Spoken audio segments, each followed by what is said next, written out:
अच्छा, ये किसका लिखा हुआ है?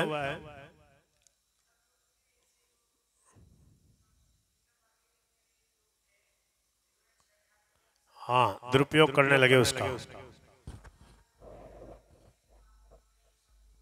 हाँ हाँ, वो मतलब क्या है कि अब उसका भावार्थ सीधा सीधा है कि जन्म से क्या है कि पेदारम का ब्राह्मण को भी अधिकार नहीं, संस्कार करने से उसमें द्विजत्व आता है, इसलिए द्विज कहा गया। ब्राह्मण क्षत्रिय वैश्य जो संस्कार होता है जिनके यज्ञोपवीत, उनको द्विज कहा गया।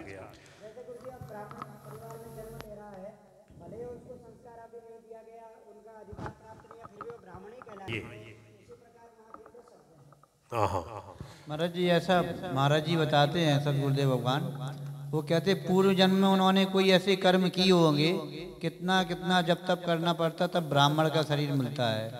तो ब्रह्मा जी ने उनको ब्राह्मण का शरीर दिया, तो ब्रह्मा जी से ज़्यादा बुद्धि थोड़ी ना मनुष्य में हो सकती है, तो उन्होंने ब्राह्मण बना दिया। अर्थात उनके पूर्व जन्म में ऐसे कर्म थे, ऐसे संस्कार थे, कुछ जब तब किया होगा तब उनको ब्राह्मण बनाया गया।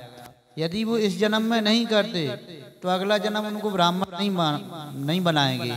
लेकिन जो ब्रह्मा जी द्वारा बना दिया गया जगत पिता ब्रह्मा ने, तो उनका आदर करना चाहिए। इसलिए तो तुलसीदास जी ने लिखा है, पूजिए विप्र जे वेद विहीना।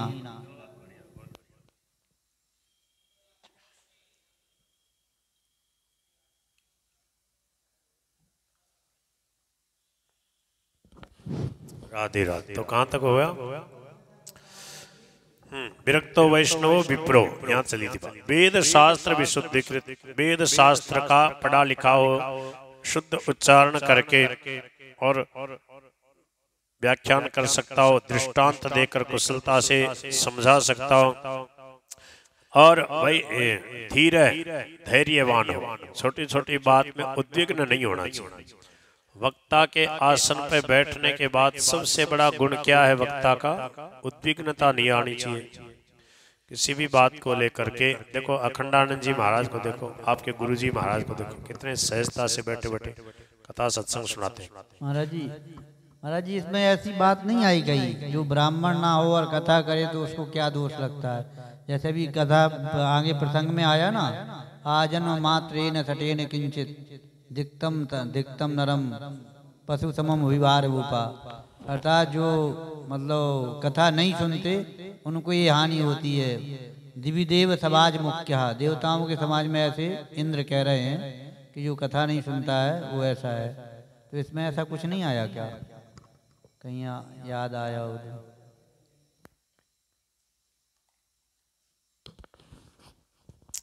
कहने के विषय में, सुनने के विषय में तो सब अधिकारी बताए, सुनने के तो सब अधिकारी। सुनने के लिए क्या है कि सूत जी महाराज है ना, सूत जी महाराज है, उनको क्या है कि कर्मकांड वगैरह का, वेद वगैरह का अधिकार नहीं, वेद का अधिकार नहीं ना। किसको? सूत जी महाराज को। जैसे पहले जो प्राचीन काल में पंडित लोग, ऋषि ब्राह्मण लोग क्या करते, यज्ञ पूजा पाठ वगैरह करते, होम वगैरह करते, मुख्य उसको ही मानते हैं यज्ञ वगैरह करना। और सूत जी महाराज जो थे वो क्या करते, आकर वहां कथा सुनाते। समझ में आ रही? ये हमने अखंडानंद जी महाराज से आज कल में सुना, वो बड़े ढंग से सुनाते। तो बोले सूत जी महाराज की ये ड्यूटी रहती थी कि वो क्या करते, उनका वेद में तो अधिकार था नहीं, पर बोले चलो तुम कथा सुनाया करो।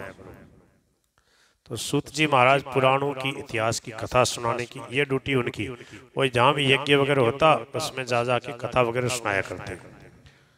उसके बाद में फिर ये अधिकार उनके बेटे को भी मिला। तो इसका मतलब ये है कि भगवान की कथा प्रेम से करने सुनने का अधिकार तो है, ऐसी बात नहीं। अच्छा, जैसे स्वामी जी महाराज थे, तो क्या है कि एक बात ये भी है कि जब उसका वैष्णव में जब उसकी दीक्षा हो जाती ना, उसके बाद तो उसकी जाति देखनी नहीं चाहिए। ठीक है, ये बात तो सर्वसामान्य को माननी चाहिए और मानते भी हैं। और कथा अपने आश्रम में अपनी कुटिया पे कहने सुनने का सबको अधिकार है, पढ़ने का सबको अधिकार है। व्यास पीठ पे बैठ करके वो क्या विशेष अधिकार प्राप्त लोग होते हैं, जैसे सूत जी को अधिकार दिया ऋषियों ने। फिर उनके बाद रोमहर्षण जी के बाद उनके बेटा उग्र श्रवा सूत जी को स्वयं बलदेव जी ने विशेष अधिकार संपन्न बनाया और बोले अब ये कथा सुनाएंगे। तो अखंडानंद जी महाराज कह रहे हैं कि वहां पर ये भेदभाव है ही नहीं। सुलझे हुए जहाँ लोग होते हैं, अब वो बड़े बड़े ऋषि मुनि महापुरुष पंडित हैं, ब्राह्मण हैं, ब्रह्मर्षि हैं, नैष्ठिक ब्रह्मचारी, वेदाध्ययन किए हुए कर्मकांड करने वाले, यज्ञ करने वाले, वो नीचे बैठ के सुन रहे हैं और सूत जी व्यास गादी पे बैठ के आराम से कथा सुना रहे हैं।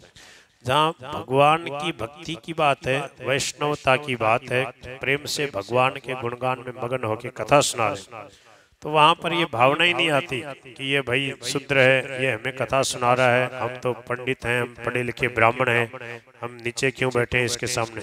ये बात वहां आती नहीं, दिमाग में नहीं आती। क्या महाराज जी बताते हैं ना अपने गुरुदेव भगवान, वो कहते हैं कि जो